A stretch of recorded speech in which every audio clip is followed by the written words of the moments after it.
Taste the Daily. Manikandan sir, இப்போ என்னன்னா, இப்போ நாங்கள் இவர் வந்து ஒரு எதிர்க்கட்சி அப்படிங்கிறதால திமுக ஆட்சி வேணான்னு மக்கள் நினைக்கிறாங்க அப்படின்னு சொல்கிறாரா? ஏன்னா நாங்கள் வந்து கழிச்சு கட்டணும்னு மக்கள் நினச்சிட்டாங்க, இந்த ஆட்சியை வேணாம் நினச்சிட்டாங்கன்னு சொல்கிறாருன்னா, ஆல்ரெடி அவர் வந்து எதிர்க்கட்சியோட ரெப்ரசன்டேட்டிவாக வந்திருக்கிறாரு, அதன் காரணமாகத்தான் அதை சொல்கிறாரா? தமிழகத்தில் ஜனநாயகத்தின் குரலாக ஓங்கி ஒழித்துக் கொண்டிருக்கின்ற நியூஸ் தொலைக்காட்சி நேயர்களுக்கு என்னுடைய இனிய பொங்கல் மற்றும் சங்கராந்தி நல்வாழ்த்துக்களை முதல்ல தெரிவிச்சுக்கிறேங்க. அதாவது இன்னைக்கு உரிமை குரல் நிகழ்ச்சியே அநேகமா தவிர்த்துருக்கலாம்னு நினைக்கிறேன் நானுங்க. ஏன்னா இன்னைக்கு போகிய மக்கள் எப்படி கொண்டாடுறாங்க, எவ்வளவு குதூகாலத்தோட என்ன பாட்டு அண்டர்லைன் என்ன பாட்டு பாடிக்கிட்டு கொண்டாடுறாங்க அப்படிங்கறது இன்னைக்கு தமிழகம் முழுக்க அங்கங்க இருந்து நீங்க லைவ் போட்டிருந்தீங்கன்னாவே அதுவே ஒரு பானை சோற்றுக்கு ஒரு சோறு பதம் அப்படிங்கிற மாதிரி மக்களுக்கு எளிதில் போய் சென்றடைஞ்சிருக்கோம். தமிழகத்துல இன்னைக்கு போகி பண்டிகை மக்கள் என்ன பாட்டு பாடி கொண்டாடுறாங்கன்னா, போடா எல்லாம் விட்டு தள்ளு, திமுக ஆட்சி நெருப்பில் போட்டு சுட்டு தள்ளு, புதுசா இப்போ பிறந்தவன்னு எண்ணி கொள்ளடா டோய் அப்படின்னு இந்த அமாவாசை ஆட்சி போவதற்கு இன்னும் 2 அமாவாசையை சாட்சி. பாத்தீங்களா, நீங்க எங்க நிகழ்ச்சியே இல்லாம வேற போட்டிருக்கலாம். நீங்க இந்த நிகழ்ச்சி இருந்ததாலதான் உங்களுக்கு பாடுறதுக்கெல்லாம் நாங்க உங்களுக்கு வாய்ப்பு கொடுத்துருக்கிறோம். சொல்லுங்க. இந்த பாட்டோட தமிழ்நாடு பாடுற பாட்டை நேரடியா கேமராவை கொண்டு போய் காமிச்சிருந்தீங்கன்னா மக்களுக்கு என்ன அப்படி என்னதான் பாடுபடுறாங்க நீங்க தான் கொஞ்சம் சொல்லுங்களேன், நாங்க கேக்குறோம். என்னவா சாத்தான்கள் ஆட்சி செய்தால் பிணம் தின்னும் சாத்திரங்கள். இவங்க அப்பா காலத்துல ஒண்ணு கண்டுபிடிச்சாரு, அப்ப இருக்கிற காங்கிரஸ் மேல அநியாயத்துக்கு பழி சொல்றது, கும்பி எரியுது குடல் காயுது அப்படின்னாரு. எந்த 4.5 வருஷம் 4.25 வருஷமா இந்த 7.5 பிடிச்ச ஆட்சியில ஒவ்வொரு தமிழனோட கும்பி எரியுது குடல் காயுது போராடுறான் மக்கள். அப்போ ஒரு படத்துக்கு உட்கார்ந்து படம் ஆக மிக சிறப்பாக இருந்தது அப்படின்னு ட்விட் போடுறாரு.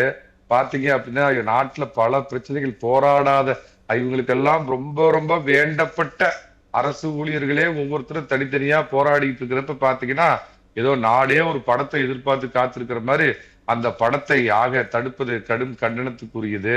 ஒரு கனவு உலகத்தில் வாழ்ந்து கொண்டு தமிழன் அப்படிங்கிறவனுடைய வாழ்வு நிலை எப்படி இருக்குது, எப்படி தாழ்ந்து போச்சு, இதுக்கு முன்னாடி அந்த ஆட்சி எப்படி இருந்தது எதுவுமே தெரியாம இருமா வேலை அப்படிங்கிற ஒரு எழுதி கொடுக்கறத டெலிபிராம்டர்ல உட்காந்து கலர் கலரா சட்டை போட்டு படிச்சுக்கிட்டு இந்தியாவின் 2வது பீகார் அப்படின்னு தமிழ்நாடு பேர் எடுத்திருக்குது சார். அது இந்த முதலமைச்சர் காதுல விழுவுதா? இது வரைக்கும் அவங்க தகப்பன் கூட செய்யாத சாதனை. இந்தியாவின் 2வது பீகார் அப்படிங்கிற அளவுக்கு ஒரு மோசமான ஆட்சி. மக்களின் உண்மை நிலை அறியாத கனவு உலகில் வாழ்கின்ற இந்த முதலமைச்சர் காட்டாட்சி தர்பார், ரவுடிகள் ராஜ்யம், போதை அரக்கனின் வெறியாட்டம், 6 வயது குழந்தைக்கும் பாதுகாப்பு இல்ல, 20 வயது பேரைக்கும் பாதுகாப்பு இல்ல, 80 வயது கிழவிக்கும் பாதுகாப்பு இல்ல, வீட்டுல படுத்திருக்கிறவனுக்கும் பாதுகாப்பு இல்ல, ரோட்ல நடக்கிறவனுக்கும் பாதுகாப்பு இல்ல. போதைப் பொருள் வந்து பள்ளிக்கூடத்துக்கு பக்கமே சரளமா விக்குது. அரசு ஊழியரை அலுவலகத்துல பூந்து நேர்மையாவாடா வேலை செய்யறேன்னு பூந்து வெட்டுறான். கோயம்புத்தூர் பக்கத்துல தனியா இருக்கிற தம்பதிங்க வீட்டுல எல்லாம் பூந்து கழுத்தை அறுத்து போட்டு நகைய அடிச்சு கொண்டு போறான். விலைவாசி உயர்வு இவங்க கண்டுபிடிச்சதெல்லாம் பாத்தீங்கன்னா அவங்க அப்பா என்ன பண்ணுவாருன்னா திசை திருப்பத்துக்கு திரு கருணாநிதி அவர்கள் அப்ப பாத்தீங்கன்னா மத்திய சர்க்கார் தமிழ் வீழ்கிறது, ஹிந்தி வாழ்கிறது, தமிழா இன உணர்வுகள் தொற்றால் அடித்த பிண்டமே, வடக்கு வாழுது தெற்கு தேயுது, இன பிரச்சனை மொழி பிரச்சனை இப்படின்னு இந்த கருமாந்திரத்தை சொல்லியே தமிழகம். கவனமா பேசுங்க, சொல்லுங்க. சரி, ரொம்ப கவனமா பேசுறேங்க. இப்படி இந்த மொழி உணர்வு இன உணர்வு தமிழா இன உணர்வு கொள் அப்படின்னு சொல்லி சொல்லி சொல்லி ஏமாத்தி எந்த நல்லதும் நடக்காம காவிரியை விட்டு கொடுத்தது. நீங்க இவ்வளவு பெரிய லிஸ்ட் போடுறீங்க, ஆனா முதலமைச்சர் மேடை ஏறினாலே நாங்க வந்து சொன்னதை மட்டும் இல்ல சொல்லாததையும் செய்யற ஆட்சிங்கிறாரு, அப்பாவின் ஆட்சிங்கிறாரு, பெரியாரின் ஆட்சிங்கிறாரு, சமூக நீதி ஆட்சிங்கிறாரு, பெண்கள்லாம் மகிழ்ச்சியாக இருக்கிறாங்கன்னு சொல்றாங்களே, இதெல்லாம் உங்க காதுகளில் விழலையா? ஏன் இதெல்லாம் உங்களுக்கு தெரியலையா? ஏன் இப்படி இந்த அரசு மேல இவ்வளவு வன்மத்தை கொட்டுறீங்க அப்படின்னு திமுக காரங்க கேட்க மாட்டாங்களா? நான் அப்புறம் சொன்னா நீங்க வார்த்தை அடிக்குது, ரொம்ப கண்ணியமான வார்த்தையை பயன்படுத்துங்க. நான் உங்களை வேணானே சொல்றேன்.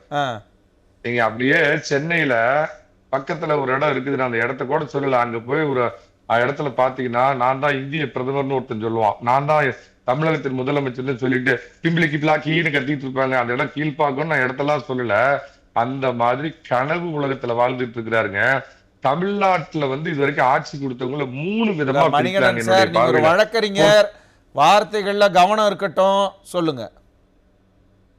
இவ்வளவு பிரச்சனைகள் நாட்டுல நடக்கிறப்ப நாங்க சொன்னதையும் செய்வோம், சொல்லாதையும் செய்வோம். தமிழகத்தை வந்து என்ன தலை நிமிராமல், தலை குனியாமல் விட மாட்டேன், என்னென்னமோ கலர் கலரா தமிழ்ல வார்த்தைகளை கண்டுபிடிச்சு சோறு வச்சிய பேர் வச்சிய சோறு வச்சியான்னு கேக்குற மாதிரி அந்த விஷயத்தை விட்டுருங்க. பொன்வில்சன் இருக்கிறாரு, புள்ளி விவர நிபுணர், அவர் சொல்லுவாரு தமிழகத்தை இது வரைக்கும் ஆண்டவங்களை 3 விதத்துல, ஆண்டவர்களாலும் இருந்தாலும் சரி ஆண்டவரா இருந்தாலும் சரி 3 விதமா பிரிக்கலாம். பொற்கால ஆட்சி அப்படின்னா கர்ம வீரர் காமராஜருடைய ஆட்சி எந்தெந்த காலத்திலயும் பொற்கால ஆட்சி.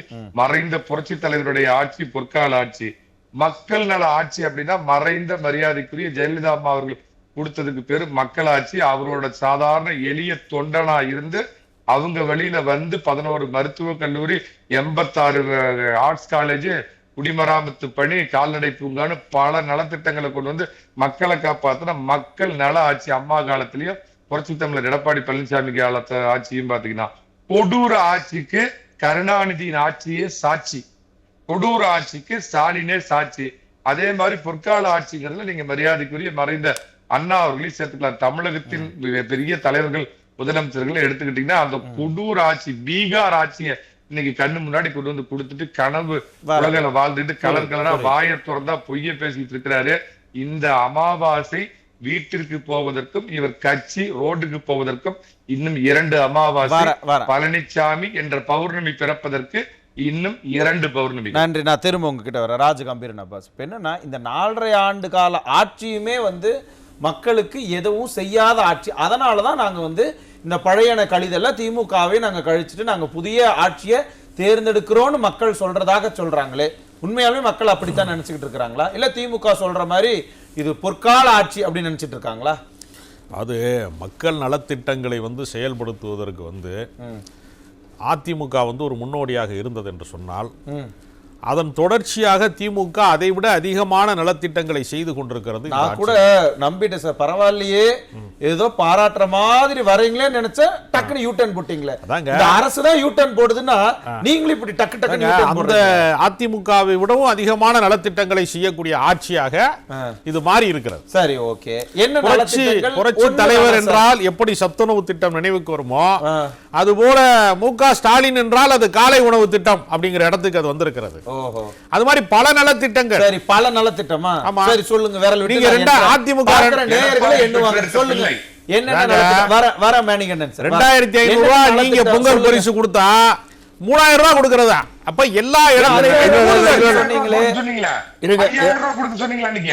அன்னைக்கு வந்து அன்னைக்கு எதிர்கட்சி தலைவரா இருந்தீங்க, 5000 ரூபாய் கொடுக்க சொன்னீங்களா? கொடுக்க வேண்டியதா? 5 வருஷம் கழிச்சு 2500 ரூபாய்க்கு 500 ரூபாய் தான் போட்டு கொடுக்க முடியுதா? நிதி ஆதாரம் நீங்க கூட்டணி வைத்திருக்கக்கூடிய ஒன்றிய அரசாங்கம் நிதி தர மறுக்கிறாங்க. எடப்பாடி பழனிசாமி ஆட்சியில் நிதி அப்படியே மேல இருந்து கொட்டுச்சா? உணர்ச்சி வசப்படாதீங்க. நீங்க 5000 ரூபாய் கொடுத்தா நாங்க 3000 ரூபாய் கொடுத்ததுக்கு நீங்க சண்டை போடலாம். நீங்க 2500 ரூபாய் கொடுத்து 3000 ரூபாய் கொடுத்தா மாதிரி எப்படி சண்டை போடுவீங்க? ஒரே நிமிஷம் சண்டை போடுவீங்க, எனக்கு நியாயம் தெரியலையே. இல்ல 2500 ரூபாய் கொடுத்தாரு, நீங்க 2500 தானே கொடுத்தீங்க, 3000 கொடுக்கல. அப்ப நாங்க தானே கூடுதலா கொடுத்தோம். மனோஜ் சார், நான் ஒரே ஒரு நிமிஷம் சொல்றேன்.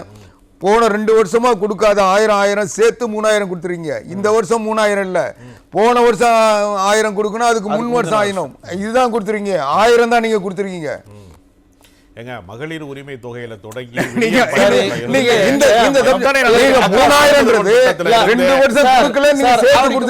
ஒரே நிமிஷம் இருங்களேன். நலத்திட்டங்கிறீங்கல்ல, நீங்க சொல்லுங்க சார். என்றோம் மகளிர் உரிமை தொகை அடுத்தது சொன்னேன், விடியல் பேர், சரி, விடியல் பேர், புதுமை பெண் திட்டம், புதுமை பெண், அப்புறம் நான் முதல்வன் திட்டம், அப்புறம் வரிசையா இருக்கு. நீங்க சரி, நாளாச்சு அதிமுகவின் சாதனை விளக்க கூட்டத்தை. சரி, ஓகே, சொல்லுங்க சார். நீங்க அது சாதனை விளக்க கூட்டமா கூட நீங்க எடுத்துக்கோங்க. இது போன்ற என்ன பர்மிஷன் கேரண்டீட் 4 திட்டம் சொல்லிருக்கீங்க, அதுக்கப்புறம் சொல்லுங்க. அதேங்க இந்த நலத்திட்டங்கள்லயே வந்து நிதி ஆதாரம் இருங்க. 4.5 வருஷம் ஆட்சி. ஆமா, நம்ம எவ்வளவு என்னதான் நலத்திட்ட லிஸ்ட் சொல்லுங்கன்னா 4க்கு மேல சொல்ல முடியல. வருஷத்துக்கு 1 தான் நமக்கு. அப்படி கிடையாது. வேற என்ன சொல்லுங்க சார்? 5வது ஒரு திட்டம் சொல்லுங்க. இல்ல மனோஜ் சார், 4 அவங்க கொடுத்திருக்காங்க. எத்தனை நலத்திட்டங்களை நிறுத்தி இருக்காங்க? எதை நிறுத்தலங்க? எதை நிறுத்தலையா? அங்க எங்க அதுதான் புதுமை பெண் திட்டம். ஆடு அதுதாங்க புதுமை பெண் ஏங்க, ஒரு திட்டம். பவுன் எவ்வளவு விக்குது? ஆ? சரி, நீங்க புதுமை பெண்ல மாசம் 1000 ரூபாய் தானே கொடுக்குறீங்க. ஏங்க, அப்ப மடிக்கணினி என்னாச்சு? இப்ப கொடுக்க ஆரம்பிச்சிட்டாங்க. டேய், 10 லட்சம் பேர் கொடுக்கலையா? நாலு லட்சம் கொடுக்கலையா?